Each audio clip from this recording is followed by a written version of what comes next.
हर हर महादेव। ज्योतिष विज्ञान। खगोलीय घटनाओं का क्या मनुष्य के जीवन पर प्रभाव पड़ता है?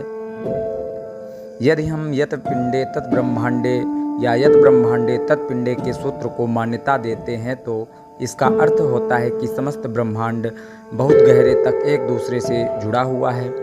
तब निश्चित ही खगोलीय घटनाओं का प्रभाव मनुष्य के जीवन पर भी पड़ता है।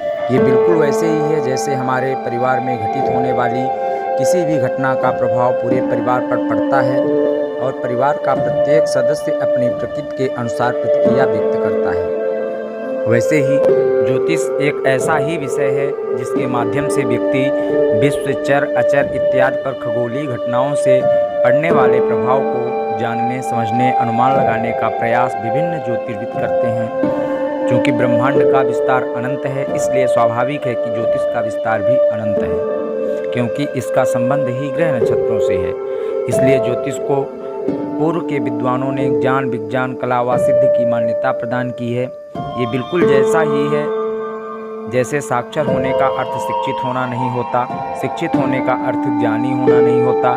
जो ज्ञानी है आवश्यक नहीं कि वो विज्ञानी भी हो, जो विज्ञानी है वो जरूरी नहीं कि ध्यानी भी हो, जो ध्यानी है अनिवार्य नहीं कि वो धारण कर पाने में भी सक्षम हो, व जो धारण तक पहुंच गए हैं आवश्यक नहीं कि वे समाधि को भी उपलब्ध हो गए हों।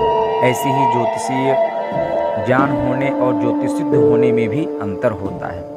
जैसे साक्षरता से समाधि तक की यात्रा जीवन के विभिन्न सोपान से है, वैसे ही ज्योतिष में ज्ञान, विज्ञान, कला और सिद्ध के विभिन्न स्तर हैं जिन्हें हम बहुधा एक मानने की भूल कर लेते हैं और परिणाम स्वरूप पूरे विषय पर ही प्रश्न चिन्ह लगा देते हैं जो नीतिपूर्ण नहीं है। कभी कभी कई निपुण चिकित्सकों की दवाइयाँ नहीं लगती, तब हम डॉक्टर बदलते हैं, ना कि पूरे चिकित्सा विज्ञान को खारिज कर देते हैं।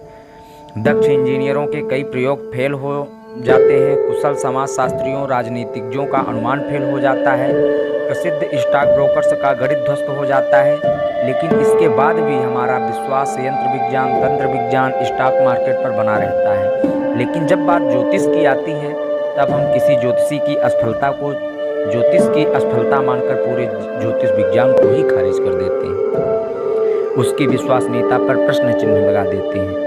जबकि हमें यह ध्यान रखना चाहिए कि किसी भी वैज्ञानिक विषय के दो भाग होते हैं, सिद्धांत पक्ष व व्यवहार पक्ष।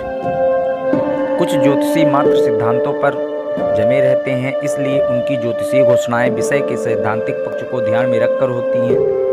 कुछ मात्र प्रयोग व्यवहार पक्ष को ध्यान में रखकर भविष्यवाणियां करते हैं, जबकि विज्ञान सिद्धांत व व्यवहार के सुंदर संतुलन का नाम है।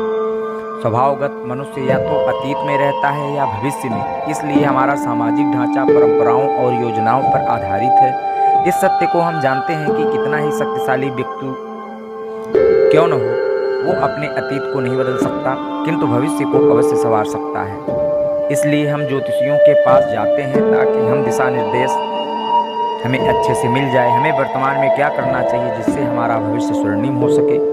यदि किसी सिद्ध ज्योतिषी से आपका मिलना नहीं होता तो प्रयास कीजिए कि उन ज्योतिषियों के पास जाएं जो निपुण हों, जो ज्योतिष के सिद्धांत व व्यवहार पक्ष दोनों के साधक हों, जिनके पास अनुभव की विशाल संपदा व पर्याप्त समय हो।